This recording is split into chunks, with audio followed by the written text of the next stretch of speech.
salvation, then you will go to. Happy birthday to you. Only one will not do. Take the gift of salvation, then you will go to. పిల్లలతో పైకి రండి అమ్మ, పిల్లలు చిన్నపిల్లలు పైకి రండి.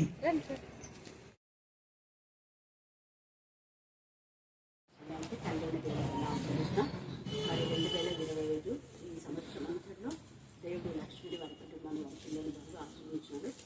మరి పెద్ద పాప జాహ్నవి డాక్టర్గా ఉంటుంది. దేవుడు అభివృద్ధి జ్ఞానాత్మకం ఉంటుంది కాక. అలాగే మరి చిన్న కుమారుడు కూడా దేవుడికి మహిమకరంగా మరి అక్కడ చదివేటట్టు లాంగ్ టర్మ్ వెళ్ళింది. మనం కూడా వాళ్ళ కోసం ప్రార్థన చేద్దాం. ఇక్కడ యెషయా 54:12 నీ పిల్లలందరూ యెహోవా చేత ఉపదేశం పొందిన వారగురు, నీవు భయపడనక్కర్లేదు, నీతి నీకు ముందుగా నడుచును. అదే నీ మంచి నీకు ముందుగా నడిచి దేవుడు మంచి చేస్తాడు. తర్వాత అది నీ దగ్గరికి రానే రాదు. జనులు గుంపు కూడేనను నీ పక్ష వారవుతారు. నీకు విరోధంగా గుంపు కూడే వారందరినీ దేవుడు గద్దించి వాళ్ళకు బుద్ధి చెప్తాడు. అదే ఈ 2026 వాగ్దానం ఇది. నిశ్చయంగా నీకు మేలు చేయాలని నేను నిన్ను బలపరుచుతున్నాను. చూస్తున్నాను, దేవుడు బలపరుస్తున్న పిల్లలు కూడా భయపడుతుంది. సాయికి చెప్పు, ముఖ్యంగా సాయికి వాగ్దానం చెల్లించింది. నువ్వు నమ్ము, బాగా ధైర్యంగా రాను. ప్రేమ గల ప్రభ నీకు వందనాలు స్తుతులు చెల్లించుకుంటున్నాం. లక్ష్మి మీరు కనిపించి దేవ బిడ్డలు మీరు బలపరుస్తున్న ధైర్యపరుస్తున్నందుకు చూస్తాను. సాయి కూడా నాకు అక్కడ లాంగ్ టర్మ్ అయిపోయే వరకు ఆ హాస్టల్లో బిడ్డలు జ్ఞానం ప్రశాంతం మీ జ్ఞానాత్మక జాస్టలు మీ జ్ఞానాత్మక నింపడుతుందా. మరి అన్న కూడా మెడికల్ షాప్లో ఉంటుండగా దేవా బిడ్డకు కావాల్సిన జ్ఞానాన్ని వివేకాన్ని మరి ముఖ్యంగా వారికి ఆర్థిక సమస్యలన్నీ తొలగించండి. ఎవరైతే మీ దగ్గర దేవా నా ప్రభ మరి తీసుకున్నారో అప్పు వాళ్ళకి చెల్లించే జ్ఞానం దేవా వారికి దయచేయమని ప్రార్థిస్తున్నాం. మంచి మనసు వాళ్ళకి దయచేయండి. ఎగ్గొట్టే నేచర్ నుంచి వినిపించండి. దేవా మీకే స్తోత్రం, మీకే స్తోత్రం, మీకే స్తోత్రం, మీకే వందనాలు చెల్లిస్తూ నా దేశంలో ప్రార్థిస్తున్నాం తండ్రి. Amen, amen. Okay, God bless you. Happy పిల్లలందరూ కృపా ప్రేమ మహదేశం బట్టి ప్రశస్తమైన మీ సన్నిధానంలో వదిలింపబడిన గొర్రెపిల్ల రక్తానికి ఎంత సృష్టించడం కూడా తక్కువే. దేవ అనుదినం మా ప్రభానాథనే మీరు ప్రతి ప్రార్థన వింటున్నారు. అనుదినము మా జీవితంలో మీరు చేసిన మేళ్లకు ఉపకారాలకు నా ప్రభా నేను స్తుతిస్తున్నాం. పోయిన ఆదివారం నుంచి నా తండ్రి ఈ శనివారం వరకు కూడా మీ సన్నిధి కాంతి మాతో కూడా నుంచి మరి కర్నూలులోను నా ప్రభా, అలాగే నా ప్రభా అనంతపురంలో నీకు మహిమకరంగా మీరు వాడుకున్నారు. నాగమ్మ మేడం వారి గృహాన్ని దర్శించడానికి నా ప్రభా అక్కడ నా తండ్రి ఆమెతో కొన్ని హెచ్చరికలు చేయడానికి కృప దయచేస్తున్నారు. మేడంకి ఇచ్చిన ఆరోగ్యం బట్టి అప్రసం మీరు సక్సెస్ చేశారు. నేను స్తుతిస్తున్నా. మల్లిగా వారి గృహాన్ని దర్శించడానికి అక్కడ మీరు కావాల్సిన నెమ్మది సమాధానం వారి యొక్క పై కప్పు విషయంలో కృపాసహాయం దయచేస్తున్నారు. అలాగే నా ప్రభ నా తండ్రి దేవ మేరీ విజయభాస్కరణ వారి యొక్క వెడ్డింగ్ డే మరి పాప నిరీక్షణ యొక్క నా ప్రభ నా తండ్రి బర్త్డే కార్యక్రమంలో మీకు మహిమకరమైన విధానంలో నా ప్రభ అనంతగిరి మా తండ్రి దేవ నా ప్రభ నిజంలో వైట్ వెపన్ గా మీరు వాడుకున్నందుకు మేము స్తుతిస్తున్నాం, మహిమపరుస్తున్నాం, గణపరుస్తున్నాం, ఆరాధిస్తున్నాం. దేవ ప్రార్థన విన్నపం తెలియజేసిన ప్రతి బిడ్డను మీ కరుణాపీఠంలో ఎత్తుపడుతున్నాం. ఈ యొక్క నవంబర్ మాసంలో ఎంతో మంది నా ప్రభ అనుకోని విధానంలో దేవ హఠాత్ మరణాలు జరుగుతున్నప్పుడు మీరు ద్వారం దగ్గరే ఉన్నారని నా తండ్రి దేవ మీరు మాకు ఇచ్చేటటువంటి పిలుపు నా తండ్రి రెప్పపాటి కాలంలోనే గుర్తించి ప్రతి బిడ్డ భయం నుండి పాపం చేయకుండా కృపాసారం దయచేయండి. అలాగే ప్రతి ఒక్కరు సిద్ధపడడానికి మీ కృప దయచేయండి. మేమంతా ఎల్లప్పుడూ దేవా ఇప్పుడు మీరు వచ్చినా కూడా మేము సిద్ధపాటుగా ఉన్నామని చెప్పే బిడ్డలుగా ఉండటానికి మీ యొక్క కృపాసారం దయచేయమని ప్రార్థిస్తున్నాం. స్తోత్రం. ఆత్మలో ఆనందించే జీవితం, ఆత్మలో గంతులు వేసే జీవితం, ఆత్మలో ఆధ్యాత్మికంగా నేను హత్తుకుని ఆనుకుని జీవించే జీవితం మాత్రమే 2026లో ప్రతి బిడ్డకు మీరు దయచేయమని ప్రార్థిస్తున్నాం. 2025 నా ప్రభ అందరి అంతంలో మేము ఉంటున్నాం. మీకు విరోధమైన ప్రతి వాటిని నా ప్రభ మేము విసర్జించడానికి, మీకు విరోధమైన ప్రతి వాటిని మా నుంచి తీసివేసుకోవడానికి, మీకు విరోధమైన ప్రతి వాటిని మేము అస్తించుకోవడానికి మీ జ్ఞానం వివేకం మీరు దయచేయమని ప్రార్థిస్తున్నాం. ఆత్మ సంబంధమైన విధానంలో నా ప్రభ మేము పండుగ ఆచరించి నిరంతర శాంతిని మనకు అనుగ్రహించేవాడు. ఎందుకంటే ఈ మాట చెప్పింది యేసే చెప్పాడు. మానవులు ఎవ్వరు శాంతిని మనకి ఇవ్వలేరు. మానవులు ఎవ్వరు ఆదరణకర్త కాదు. నేనే మిమ్మల్ని ఓదార్చువాడును అన్నారు. ఆయన ఆదరణకర్త అని మనం యెషయా 9:6 మీరు చదువుకోండి. టైం లేదు కాబట్టి క్లుప్త వివరణ. అక్కడ ఆదరణకర్త అని రాయబడింది. ఆలోచనకర్త. ఆయన ఎంతగా మన యొక్క భారములన్నింటినీ మోసేటటువంటి వాడు. సర్వశక్తిమంతుడు, సర్వోన్నతుడు, సర్వాంతర్యామి, సర్వ సృష్టికర్త, సకలమైన ఆశీర్వాదాలకు ఆయన మాత్రమే కారణ కూతురు. కాబట్టి ఆయనకే అది తగింది. మిగతా వాళ్ళు ఆదరణకర్తను పెట్టుకోకూడదు. శాంతి దూత అని కూడా పెట్టుకుంటుంటారు. చాలా తప్పది. అలా అనకూడదు, అనిపించు. అదే మనుషుల పొగడం అంటే. మనుషుల పొగడం అంటే యథార్థంగా నిజాయితీగా వాళ్ళు చేసిన మేలులను మనం ఖచ్చితంగా సాక్ష్యం చెప్పొచ్చు, ప్రశంసించవచ్చు, అది వేరే. కానీ శాంతి దూత అని జయశాలి అని పెట్టుకోకూడదు. జయశాలి యేసై మాత్రమే. యేసై నామంలో మాకు విజయం ఇచ్చారని చెప్పొచ్చు. యెహోవా విజయమే మా విజయము చెప్పొచ్చు అలా. లేదా యేసై నామంలో మేము ఘనమైన విజయాన్ని సాధించడం చెప్పొచ్చు. యేసై నామాన్ని పక్కకు పెట్టి నేను జయశాలిని, నేను శాంతి దూతను, నేను ఆదరణకర్త అనే మాట మాట్లాడకూడదు. ఇక్కడ యేసయ్య స్వయాన మనం యోహాను సువార్తలో చూస్తే లోకమిచ్చే శాంతిని నేను ఇవ్వటంలా, నా శాంతి ప్రత్యేకమైనది. అందుకని అంటున్నాడు, నేను మీకు శాంతిని అనుగ్రహిస్తున్నాను అంటున్నాడు. చదవండి 25, 26. నేను మీ యొద్ద ఉండగానే ఈ మాటలు మీతో చెప్పితిని.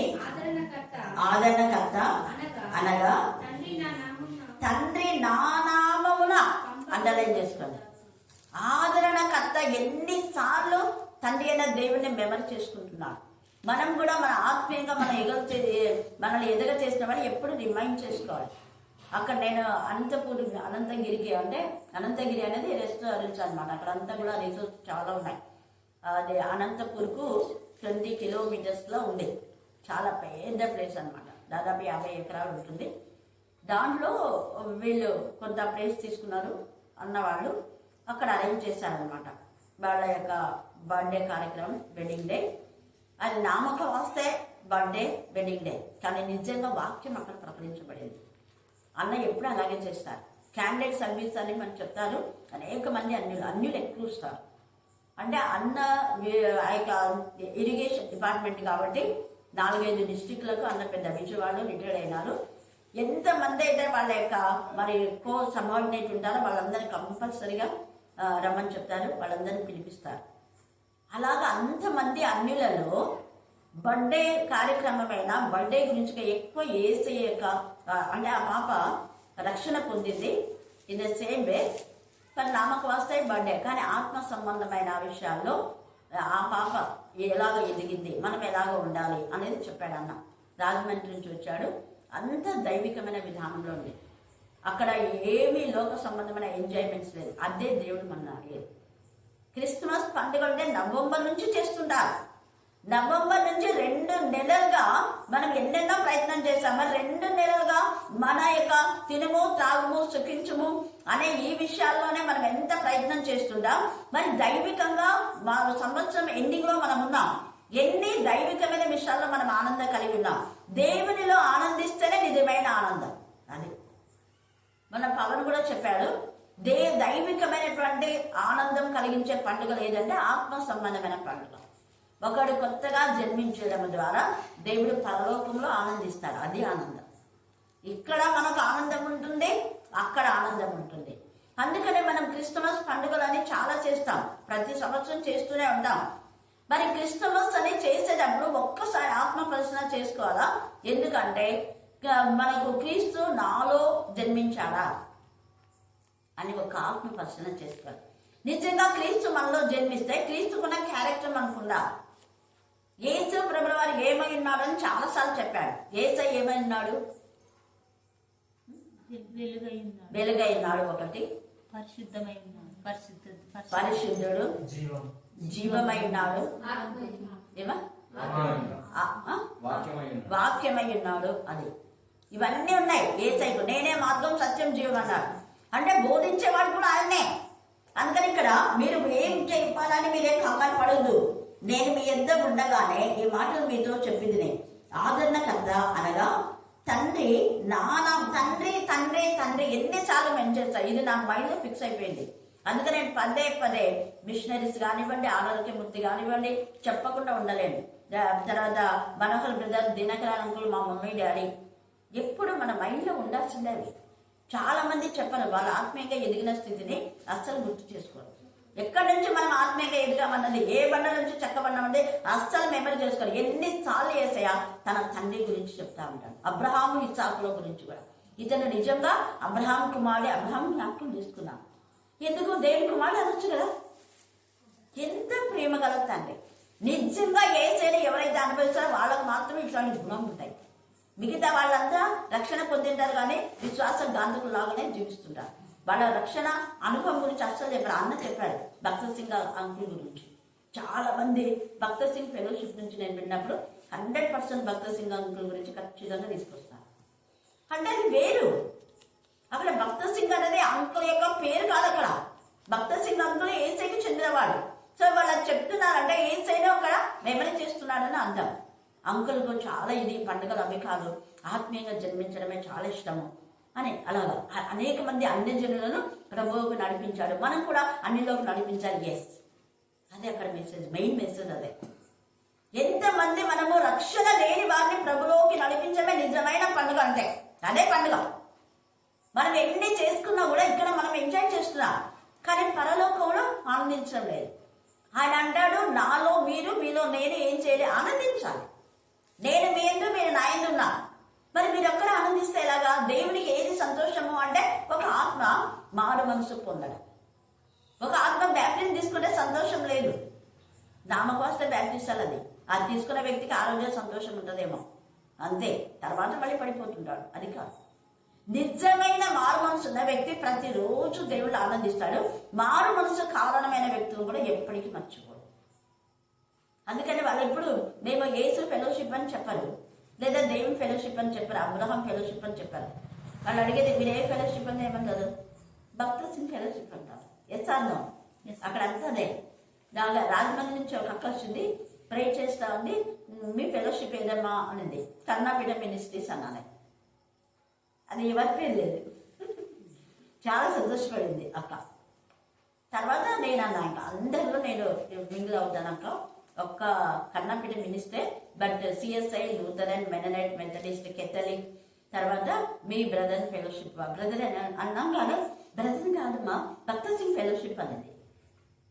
బ్రదర్ వేరే, మళ్ళీ భక్త సింగ్ వేరే, మెననైట్ వేరే, మెథడిస్ట్ వేరే, ఇన్ని ఉన్నాయి. కానీ నేనన్నా ఏదైనా కూడా యేసయ్య నామంలో గ్యాదరింగ్ కావాలి, దేవుని కనికరంతో. ఇంకా కొంతమంది అడుగుతారు, ఏబిఎం బ్యాక్గ్రౌండ్ అడుగుతారు. ఏబిఎం ఫెలోషిప్ నుంచి వచ్చినాము, నాన్న వాళ్ళంతా ఏబిఎం చర్చ్ పాస్టర్సే, ఇంక్లూడింగ్ మీ ఆల్సో అన్నా. హల్లెలూయా, హల్లెలూయా. ఖచ్చితంగా వచ్చినారంటే మీరు ఏ ఫెలోషిప్ అని ఖచ్చితంగా అడుగుతారు. అది ఆత్మ సంబంధమే. అదే మన క్రిస్టమస్ పండుగలో నువ్వేం చేసుకున్నావు, ఏ గుడ్డలు తెచ్చుకున్నావు, ఇదే ఎక్కడ తెచ్చుకున్నావు, ఇదే ఉంటాయి.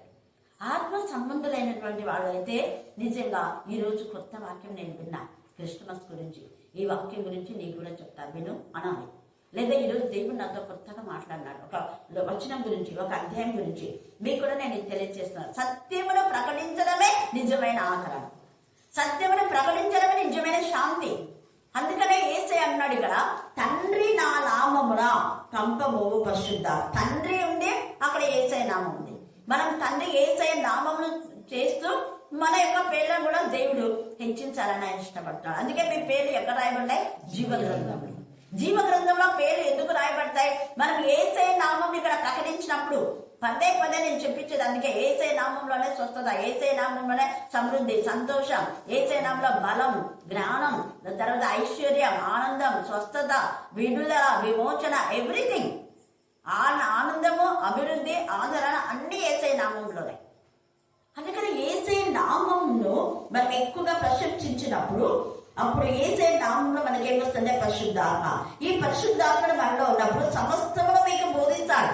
సమస్తం అనే మాటలో ఎవరు ఆత్మ సంబంధులు, ఎవరు ఆత్మ సంబంధులు కాదు, ఎవరి వాక్యము ఆత్మీయంగా చెప్తున్నారు, ఎవరు లోకానుసారంగా చెప్తున్నారు, ఊకే ఏదో ఊహించి కలుబలి కబులు చెప్పే వాళ్ళు ఎవరు అనేది మనం ఐడెంటిఫై చేయగలం. ఎక్కువ ఆత్మ సంబంధమైన విషయాలు కొంతమంది చెప్తారు, తక్కువ మాత్రమే ఈలో అంటే ఉదాహరణలు తీసుకొని. కొంతమంది ఎక్కువ అంతా లోకానుసారంగా చెప్తారు, వాక్యం చెప్తారు, కానీ వాక్యంలో ఉన్నదానికంటే చెత్త చెదారమే ఎక్కువ ఉంటుంది. అలా చేయడం ద్వారా ఆశీర్వాదం ఉంటుంది. నిజమైన సంతోషం మనకి ఎప్పుడు కలుగుతుందంటే వాక్యానుసారమైన విషయాలు, వాక్యములకు పోలుస్తూ చెప్పేటటువంటి విషయాలు. వాక్యం తీసుకోవాలి, వాక్యంతోనే వాటిని పోల్చు, వాక్యంతోనే మన జవాబులు ఉండాలి, వాక్యంలోనే మన ప్రశ్నలు ఉండాలి, వాక్య సంబంధమైన విషయాలు మన హెచ్చరికలు, గద్దింపులు, ఆదరణ, తర్వాత అన్ని కూడా వాక్యముతోనే క్షేమాభివృద్ధి. అందుకనే ఆయన మీకు మాట్లాడతాడు అంటున్నాడు, మీకు బోధించి నేను మీతో చెప్పిన సంగతులన్నింటినీ మీకు జ్ఞాపకం చేయను. ఎంత మాట్లాడు, మీకు జ్ఞాపకం చేస్తాడు. అన్నంతా విధానం చెప్పాడు. ఇంకా ఆ పాప గురించి కొన్ని విషయాలు చెప్పాడు. తర్వాత నాకు అదే కొన్ని విషయాలు చెప్పి ప్రేయర్ చేయమన్నప్పుడు నేను వెంటనే యూదా కుమార్తెలు అందరూ చాలా హ్యాపీగా ఫీల్ అయ్యారు. 97వ కీర్తన 8, యూదా కుమార్తెలు యెహోవా యందు ఆనందించినారు. కీర్తన 144, 12 నగరులకు చెప్పిన మూల స్తంభాలు. ఈ బిడ్డ అలాగా మూల స్తంభం లాగా ఉండేది కాక సంఘంలో, సమాజంలో, ఇంట్లో, క్లాస్లో పనిచేస్తున్నాను. ఎవరైనా పుట్టినరోజులో ఈ విధానంలోనే ఉండాలి. ఆత్మీయంగా మనం ఎదిగే విధంగా ఉన్నారు మన పిల్లలు. మన బర్త్డే కార్యక్రమంలో ఆత్మీయ స్థితి గురించి మనం ఎక్కువగా మరి మాట్లాడుకోవాలి. నేను ఎన్ని ఆత్మలు తీసుకొచ్చిన ఈ యొక్క మరి బర్త్డే సందర్భంగా, వచ్చే సంవత్సరం బర్త్డే సందర్భంగా ఎన్ని ఆత్మలు ప్రభువుకు ఇచ్చిన, అదే గిఫ్ట్. దేవుడు మనకి ఎన్నో గిఫ్ట్లు ఇస్తున్నాడు రోజు. మరి మనం దేవుడికి ఏమి ఇస్తున్నాం గిఫ్ట్? ప్రార్థన. ఈ రోజు అర్ధగంట అయితే రేపు గంట చేయి, దేవుడు ఎంత ఇష్టపడతాడు. దేవుడికి ఇష్టమైనటువంటి ఇంపైన శ్వాస యాగమైన అంటే ఏసైతో కలిసి ప్రార్థించడం. ఆత్మతో మనసుతోనూ పాడాలి, ఆత్మతోనూ సత్యంతోనూ ఆరాధన చేయాలి, అది ఆయనకి ఇష్టం. అందుకని దేవుడు మనకి ఇవన్నీ బోధిస్తాడంట. తర్వాత అన్నాడు, ఈ సంగతులన్నింటినీ మీకు జ్ఞాపకం చేయను. ఆ ఆత్మ మనకు అన్ని జ్ఞాపకం చేస్తారు. రెఫరెన్స్ కూడా జ్ఞాపకం చేస్తారు, ఎక్కడ ఎప్పుడు ఏ రెఫరెన్స్ చెప్పాలా అనేది. చాలా మంది చనిపోయినప్పుడు ఒక తెసలోనికైలు మాత్రమే చదువుతారు. మీరు చూసింటారు కదా, 4వ అధ్యాయం అదే, నిరీక్షణ లేని ఎవరు చూడ అదే చదువుతారు. కానీ ప్రభునందు ఇప్పటి నుండి ప్రభునందు ఉన్న మృతులు, అది మెయిన్ టాపిక్ తీసుకోవాలి. వాళ్ళు అక్కడ ఆనందిస్తూ వారి క్రియలు ఏమైపోతే వాళ్ళు వెళ్తారు. కాబట్టి మన క్రియలు ఎలాగున్నాయి, మనం చనిపోతే మన క్రియలు ఏమొస్తాయి? నీ విశ్వాసనం, నీ యొక్క దౌర్జన్యం, అక్రమం, అవినీతి, ఇతరుల దగ్గర నుంచి ఏం చేస్తావు, ఇతరులకు ఎంత మేలు చేస్తావు, ఎంత కీడు చేస్తావు, ఇవన్నీ వస్తాయి. ఇతరుల గురించి హేళన చేసిన ప్రేమ, అది కూడా నీ వెంట వస్తాయి. మన బతుకులో నమ్ముతుంటాయి. అందుకనే చనిపోయినప్పుడు మనం యథార్థంగానే చెప్పాలి. మంచి వాళ్ళ మంచి అనాలి, చెడ్డ వాళ్ళను చెడ్డనైనా. కానీ చాలా మంది కవరింగ్ చేస్తారు, చెడ్డ అయినా కూడా వాళ్ళ మంచి అని చెప్తారు. తప్పదు. చెడ్డ చెప్తూ ఒకవేళ ఏదైనా వాళ్ళు మంచి చేస్తుంటే అది కూడా చెప్పచ్చు, తప్పలేదు.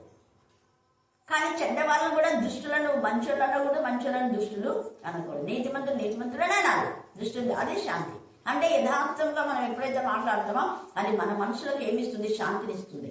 అబద్ధం చెప్తే శాంతి ఉంటుందా? ఉండదు. కళ్ళబొల్లి మాటల్లో శాంతి ఉండదు. మనం ఏది వాక్యం చెప్పినా, సాక్ష్యం చెప్పినా దేవునికి మహిమకరమైన విధానంలో మనం యథార్థంగా నిజాయితీ అంటే అది ఒక పీస్. మనకు శాంతి అన్నది యథార్థత. శాంతి అంటే నెమ్మది. మనకు నెమ్మది కావాలంటే ఇక్కడ శాంతి అంటే నెమ్మదిగా ఉండడం కూడా ఒక కోవలో చెందిందే. మనం నెమ్మదిగా ఉండాలంటే ఏం చేయాలని వాక్యం చెప్పింది? ఎక్కడుంది రెఫరెన్స్? 2 తిమోతి 2 చదవండి. అందరం అంతమంది చెప్తున్నారు. వీళ్ళకు కంటత జ్యోతికి రత్నకు ఏమో కాము ఉన్నారు. 1 తిమోతి 2:1. మనం సంపూర్ణ భక్తియు మాన్యమైన జీవితం చూడండి. ఇది అసలు ఎప్పుడు మీ మైండ్ ఇది ఇవ్వాలి. ఇది కింద మీకు అర్థమైపోయిందంటే మనం ఎప్పుడు దేవుని గురించి ధ్యానిస్తాం. మనకు మేలు చేసిన వారి కోసం ఎప్పుడో ప్రార్థన చేస్తాం. నెమ్మదిగాను సుఖంగా సంపూర్ణ చూడండి. ఇక్కడ మాన్యత కలిగిన జీవితము, మనం నెమ్మదిగా సుఖంగా బ్రతుకు నిమిత్తము అన్నిటికంటే ముఖ్యం ఇదే. నేను పదే అనేక మంది పేర్లు పెట్టి చేసేది ఎందుకంటే ఇది నాకు అర్థమైపోయింది కాబట్టి. అర్థమైంది కాబట్టి నేను ఎప్పుడు వాళ్ళని గుర్తు చేసుకుంటా. గుర్తు చేసుకోకుండా అసలు ఉండే వాళ్ళు గుర్తు చేసుకోలేదే నా బతికేలేదంట నేను. ఎస్, వాళ్ళే నన్ను ఆత్మీయంగా నడకపోతే నా బ్రతికి ఎక్కడ? నేను రోజు అదే చేస్తాను. దైవ ఒక క్రైస్తవ మిషనరీస్లో మాకు పరిచయం చేసినందుకు, అలాగనే దాంట్లో ఆత్మీయమైన తల్లిదండ్రులకు జన్మనిచ్చినందుకు చాలా సంతోషం. ప్రతిరోజు చేయని రోజు ఉండదు, సాక్ష్యమైన రోజు కూడా ఉండదు. చాలాసార్లు మా మమ్మీ డాడీ గురించి చెప్తాను. వాళ్ళు ఆత్మీయంగా నడిపించకపోతే ఇలాగ ఉండలేను నేను. ఆత్మీయమైన తల్లులకు నన్ను జన్మింపజేసి ఎంత గొప్ప దేవుడవయ్యా నువ్వు. అందుకని ఇక్కడ ప్రార్థన చేయమంటారు. రాజుల కోసం అన్నాం, పరిశుద్ధుల కోసం, ఇక్కడ మనుషుల కోసం అన్నాడు. ఇక్కడ మనుషులు అంటే లోకస్తులు కాదు. ఇక్కడ లోకాధికారులు వస్తున్నట్టు మనం బోధం పదాలు నాడేసాయి కదా 5వ అధ్యాయంలో. కానీ మనుషులు అంటే ఆత్మ సంబంధులైన వారి ప్రతి ఒక్కరు నీ కుటుంబీకులే. వాళ్ళ కోసం చేయాలి. కేవలం నీ కుటుంబం కోసం కాదు, ఎంతమంది ఆత్మ సంబంధాలు మీకు ఎవరు వస్తారో వాళ్ళందరి కోసం ప్రార్థన చేయాలి. అది మన బాధ్యత. అప్పుడు మనకు శాంతి ఉంటుంది. ఊరికనే శాంతి రాదు. నెమ్మది కలగాలన్నా, సుఖంగా ఉండాలన్నా ఇక్కడ తేడా ఉంది. ఇది ఫాలో కాండి, మీరు ఖచ్చితంగా సుఖమైన జీవితం దేవుడు ఇస్తాడు, నెమ్మదిని ఇస్తాడు, మాన్యత గల జీవితం ఇస్తాడు. ఎక్కడున్నా మనం ప్రశంసిస్తాడు. మరి నేను ఎక్కడ కన్నులు గుడులు, కానీ వాళ్ళు ఎక్కడి నుంచో వచ్చి ఎంతమందిలో వెళ్ళవచ్చు. అదే పనిగా నన్ను పిలిచి రమ్మని చెప్పడానికి కారణం ఆత్మీయతే, ఆత్మబంధం ఇది. నేను వెళ్ళాలని ఎంత ప్రేజర్ చేసినా ఒప్పుకోలేదు. ఖచ్చితంగా రేపు మీరు పార్టిసిపేట్ చేయాలి. నేను ఆ ముందే పోయి ప్రేర్ చేసిన. చాలా మందికి అట్లనే ఫంక్షన్స్ అంటే నేను పెద్ద ఇష్టపడను, కానీ అక్కడ అంతా వాక్యమే ఉంది. ఏది రోగాలు సరంగలు 2 మెసేజ్లు ఉన్నాయి, అంతా పాటలే, ఇంకా వేరే ఏం లేవు.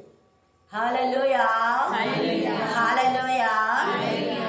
2 మెసేజ్లు విన్నా 3 గంటల లోపల. 3కు బస్సు ఎక్కిన. దేవుడికి ఇస్తూ ఉంటాను. అర్ధ గంటలు స్పీడ్గా తీసుకొచ్చినారు. 20 కిలోమీటర్స్ అయినా పాపం మా యొక్క బాబు చాలా స్పీడ్గా కార్ను డ్రైవ్ చేసినాడు. అందుకే అన్నాడు, త్వరగా తీసుకోపో, మంచి కారు తీసుకోపో, చాలా ఉన్నాయి కార్లో, మంచిని తీసుకొని పోయి ఏది బాగుంటే మంచిగా స్పీడ్గా అని. చూడండి, ఎందుకంటే నేను మెసేజ్ ఇక్కడ ఇవ్వాలని వాడు కూడా తాపుతాడు. అలా మెసేజ్ లేట్ అయితే మళ్ళీ మా నుంచి దేవుడి పని ఆగిపోతుంది. ఎంత అయిపోతేనే త్వరగా ముందు నాకే విధించినారు.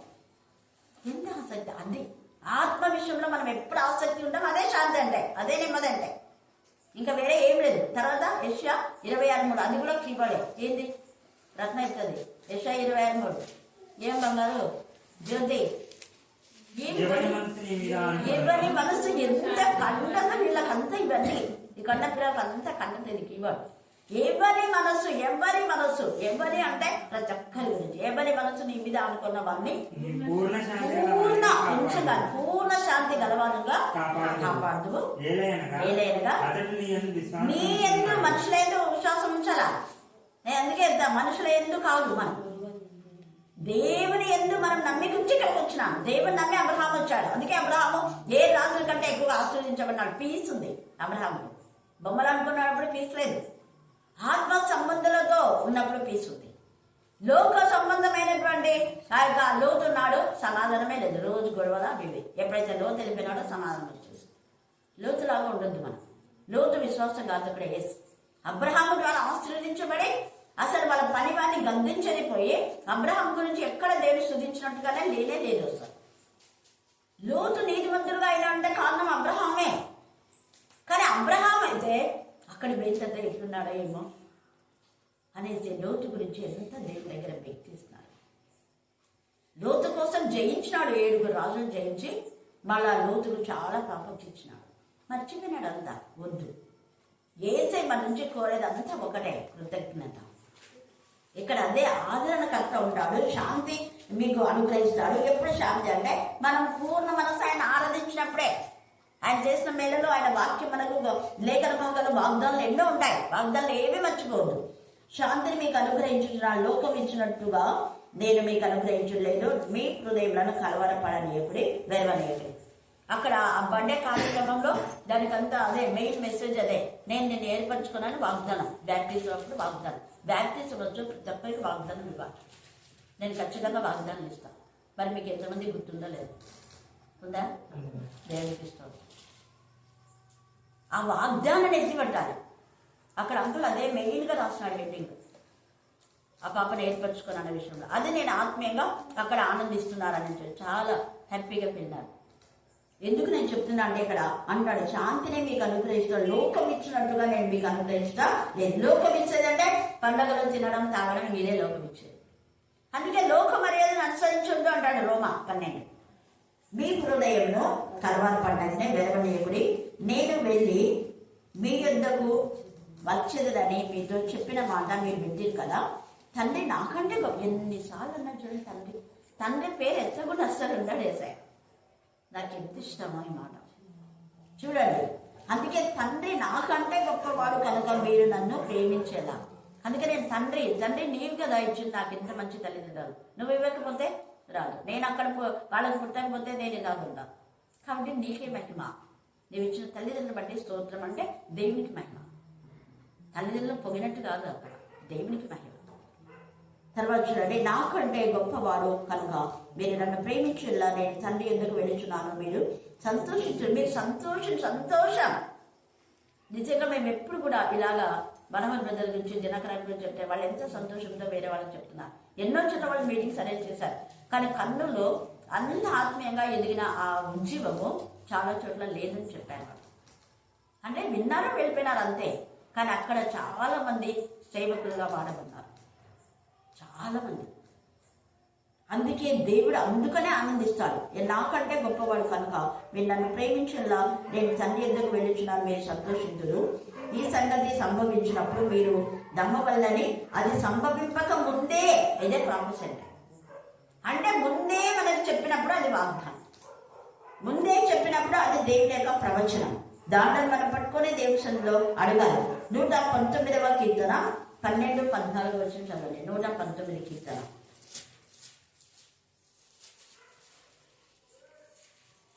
యెహోవా, నీవే స్తోత్రం నొందదగిన వాడవు, నీ కట్టడలను నాకు బోధించుము. నీ నోట నీవు సెలవిచ్చిన న్యాయ విధులన్నిటినీ నా పెదవులతో వివరించుదును. పదే పదే పలకాలి. మనం దేవుడు చేసిన మేళను పలకాలి, ఏదో ఆది కాదు. దేవుడు చేసిన మేళను మనం పలుకుతూ ఉండాలి ఎప్పుడు. దావీదు ఎప్పుడు మర్చిపోడు. ఎవరైతే దేవుడు చేసిన మేళ్లను మర్చిపోయి విశ్వాసఘాతులుగా ఉన్నారో వాళ్ళకి ఎంత శిక్ష చూడండి. ఇక్కడ విలాప వాక్యంలో 1వ అధ్యాయం 14 నుంచి చదవండి. 14 నుంచి మీరు 20 దాకా చదువుకొని ఇప్పుడు కొన్ని వచనాలు మాత్రమే చదవండి. విలాప వాక్యంలో 1:14. కాడి కట్టినట్లుగా తానే నా అపరాధములను నాకు కట్టి ఉన్నాడు. అది ఏమిటి అపరాధం అంటే తిరుగుబాటు, ఏమిటి అపరాధం అంటే విశ్వాసఘాతకం. దేవుడు కోరేది మనలో చేసిన మేళ్ళని ఎప్పుడు, ఆయన చేసిన మేళ్ళ దేనిని మరొక దాని ఎప్పుడు మరొక సెరువియా కుమారుల గురించి ఎప్పుడు దేవుడు స్తుతించాడు. సెరువియా వాళ్ళ అక్క ఎంత మేలు చేసింది ఆ ముగ్గురు వాళ్ళని బట్టి, ఎంతగా దేవుడు స్తుతించేవాడు నిజంగా. తర్వాత ఇక్కడ అంటున్నాడు కదా 14వ వచనంలో, అవన్నీ కూడా దేవుడు కట్టాడంట. చదువు. అవి పైన వేయబడినవే, నా మెడ మీదకి ఎక్కాను. మెడ వంచ లేకుండా అయిపోయింది. నా బలమును బలము బలహీనత. నీ బలం ఎప్పుడు బలహీనత అవుతుంది అంటే దేవునికి నువ్వు కృతజ్ఞత లేవు కాబట్టే. ఎవరైతే కృతజ్ఞత లేదో వాళ్ళ బలం నిండిపోయి శాంతి ఉండదు, పీస్ ఉండదు, నెమ్మది ఉండదు, సుఖం ఉండదు, సౌఖ్యం ఉండదు. ఇది రాజరిక స్థితి ఉండదు. ఎప్పుడు కూడా పెద్ద జీవితం పేదరికంలోనే మగ్గిపోతుంటారు. ఇక్కడ తేటగా మాట్లాడుతున్నారు. 20 దాకా చదువుకోండి మీరు. ఇంకొక వచనం. ప్రభువు శత్రువుల చేతికి నన్ను అప్పగించున్నాడు. ప్రభువు ఎందుకు శత్రువుల చేతికి అప్పగిస్తాడు? శత్రువులు ఎందుకు నీ చుట్టూ గట్టు కట్టిన్నారు? ఇంతకుముందు మనం చూసిన శత్రువులంతా కూడా గట్టు కట్టి ఉన్నారు. అంటే అనేక మంది ద్వారా మనకు వచ్చేటటువంటి వేదన, రోదన, శోధన నలువైపులా ఎవరి దగ్గర నుంచి పీస్ ఉండదు. అదే దేవుళ్ళలో ఉంటే అనేక మందికి మన ద్వారా నెమ్మదిని మనకి ఇస్తారు. ఇంక చాలా ఉన్నాయి. తర్వాత విలాప వాక్యంలో 3:19 చదువు. 3వ అధ్యాయం 19. నా శ్రమను నా దురవస్థను నేను తాగిన మాచిపత్రి చెప్తున్నాడు. చేదైపోయింది జీవితం. ఎందుకు మాచిపత్రి తాగినాడు అంటే తట్టుకోలేక చచ్చిపోవాలనుకున్నాడు. దేవుని బిడ్డలు ఎప్పుడు కూడా చావాలని కోరారు. నెమ్మది లేదు, శాంతి లేదు, సమాధానం లేదు. ఎందుకంటే దేవునికి విరోధంగా తిరుగుబాటు మనస్తోతాం. దేవుని న్యాయ విధులను ఇందాక దావీదు అనుసరించేటట్టు చేయమంటే వీళ్ళు అనుసరించరా. అందుకనే మాసుపత్రి తాగినాడు. నయం కూడా దాన్ని మారా అనండి అనింది. ఎందుకంటే బ్రతికినా కూడా చచ్చింది అలాగనే ఉన్నది. తర్వాత మాధుర్యంగా మాట్లాడాడు. మాచిపత్రి ప్రకటన 8లో కూడా మాచిపత్రి ఇస్తాడు దేవుడు. చాలా మందికి దేవుడే ఇస్తాడు. వాళ్ళ మాచిపత్రి తాగి చాలా మంది చచ్చిపోతారు అక్కడ. యెహోవా కన్యకైన యూదా కుమారిని ద్రాక్ష గానుగలో వేసి తొక్కి ఉన్నాడు. ఇది చాలా ఇన్నర్ మీనింగ్. ఎప్పుడైనా మనం దీని గురించి మాట్లాడతాం. దేవునికి ఇష్టమైన జనమేది. కానీ దేవునికి ఇష్టమైన జనం పరిశుద్ధంగా లేకుండా అపవిత్రంగా అయిపోతే తొక్కేస్తాడు దేవుడి బతుకు. నలుగుట్టి పడతారు. చాలా మంది, ఎంతమంది కన్యకలు నలిగిపోతున్నారు పాపం జీవితంలో. చచ్చిపోయే వరకు పాపాన్ని జ్ఞాపకం చేసుకుని ఆ పాపంలోనే బ్రతుకుతున్నారు. శాంతి లేదు, నెమ్మది లేదు, సమాధానం. పాపం ఎప్పుడు గుర్తు చేస్తుంది వాళ్ళు. దేవుని విరోధులే పాపంలో మగ్గిపోతారు. అదే దేవుని పిల్లలు ఎప్పుడు వాక్యం. ఇంకా రేపే వాక్యం చెప్పాడు ప్రభా, నాకు జ్ఞానం చేయ. వాక్యం తరచి చదువుతూ వాక్యంలోనే ఆనందిస్తారు. ఈ వాగ్దానం నాకు ఇచ్చిన ప్రభా నీకు స్తోత్రం, ఆ వాగ్దానం ఇచ్చిన ప్రభా నీకు స్తోత్రం అని వాగ్దానాలు రిమెంబర్ చేస్తూ దేవుళ్ళు ఆనందిస్తుంటారు. యూదా కుమార్తెలు ఇక్కడ కొంతమంది ఎవరైతే దేవునికి విరోధంగా ఉన్నారో వాళ్ళను ఆ కన్యకలను దేవుడు మొత్తేస్తున్నాడు. కన్యకలకు చాలా మందికి మానసిక వేదన. ఎందుకు అంటే దేవునికి విరోధమైన విధానంలో ఉన్నారు కాబట్టి. 26వ వచనం చదువు, 3:26. నన్ను ఆశ కలిగి యెహోవా అనుగ్రహించిన రక్షణ కొరకు ఓపికతో అదే ఈ సమయం అంటూ మనకు ఓపికతో కనిపెట్టాం. దేవుడు పూర్ణ రక్షణ, పూర్ణ ఆనందం, పూర్ణ సంతోషం, పూర్ణ సమాధానం కలుగు చేయను కాక. ఆమేన్, ఆమేన్, ఆమేన్. ఆ 3వ అధ్యాయంలో